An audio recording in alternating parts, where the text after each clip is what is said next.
Bismillahirrahmanirrahim. Assalamualaikum warahmatullahi wabarakatuh. Innal hamdalillah nahmaduhu wa nasta'inuhu wa nastaghfiruh wa na'udzu billahi min shururi anfusina wa min sayyiati a'malina. May yahdihillahu fala mudhillalah wa may yudlil fala hadiyalah. Asyhadu an la ilaha illallah wa asyhadu anna Muhammadan abduhu wa rasuluh. Allahumma salli wa sallim wa barik ala Muhammad wa ala alihi wa sahbihi ajma'in, amma ba'du. Kaum muslimin yang dirahmati Allah Subhanahu wa taala. Alhamdulillah, pada kesempatan hari ini kita akan lanjutkan pembacaan asbabun nuzul ayat Al-Qur'an. Ya, sebab-sebab turunnya ayat Al-Qur'an. Pada surat Al-Baqarah ayat 89. A'udzu billahi minasyaitonir rajim. Bismillahirrahmanirrahim. Walamma ja'ahum kitabun min 'indillahi musaddiqun lima ma'ahum wa kanu min qablu yastaftihuna 'alal ladzina kafaru falamma ja'ahum ma 'arafu kafaru bih fala'natullahi 'alal kafirin. Dan setelah sampai kepada mereka kitab atau Al-Quran dari Allah yang membenarkan apa yang ada pada mereka, sedangkan sebelumnya mereka memohon kemenangan atas orang-orang kafir, ternyata setelah sampai kepada mereka apa yang telah mereka ketahui itu, mereka mengingkarinya, maka laknat Allah bagi orang-orang yang ingkar. Tadi keterangannya 39. Al-Quran yang juga mengajarkan tauhid yang diajarkan Taurat. Asbabun nuzul ayat ini, yang pertama, Al-Hakim dalam Al-Mustadrak dan Al-Baihaqi dalam Ad-Dalail dengan sanad lemah yang bersumber dari Ibnu Abbas meriwayatkan bahwa kaum Yahudi Khaybar dahulu memerangi kaum Ghatafan atau bangsa Arab. Setiap kali bertempur kaum Yahudi kalah.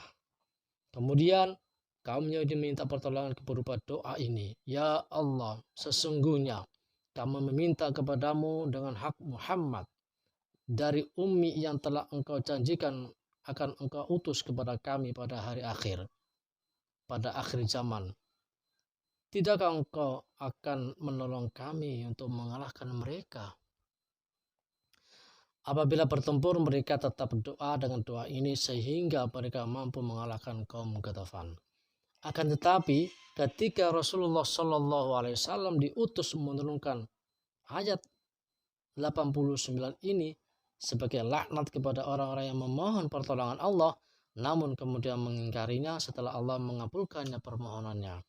Dalam riwayat ini, Ibnu Abi Hatim dari Sa'id atau Ikrimah yang bersumber dari Ibnu Abbas dikemukakan bahwa kaum Yahudi meminta pertolongan untuk mengalahkan kaum Aus dan Khazraj dengan memakai nama Rasulullah SAW sebelum beliau diutus menjadi Rasul.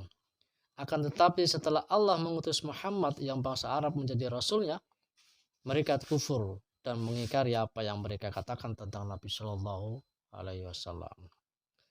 Oleh karena itu, Mu'az bin Ibnu Jabbar, Bishr Ibnu Barak, dan Daud Ibnu Salaman berkata kepada kaum Yahudi, wahai kaum Yahudi, takutlah kalian kepada Allah dan masuk Islamlah karena kalian telah meminta pertolongan kepada Allah memakai nama Muhammad untuk mengalahkan kami pada saat kami masih musyrik.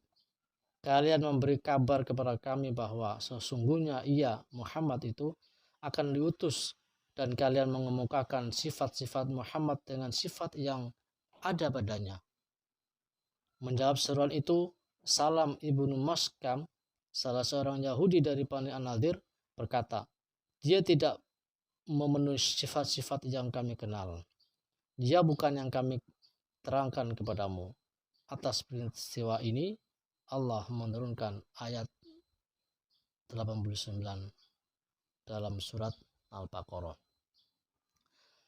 Kaum muslimin yang dirahmati Allah Subhanahu wa taala, demikianlah pembacaan asbabun nuzul surat Al-Baqarah ayat 89. Semoga kita bisa mengambil pelajaran dari ayat ini, dan semoga Allah Subhanahu wa taala senantiasa memberikan petunjuk untuk kita semuanya. Demikian, wallahu taala alam. Wassalamualaikum warahmatullahi wabarakatuh.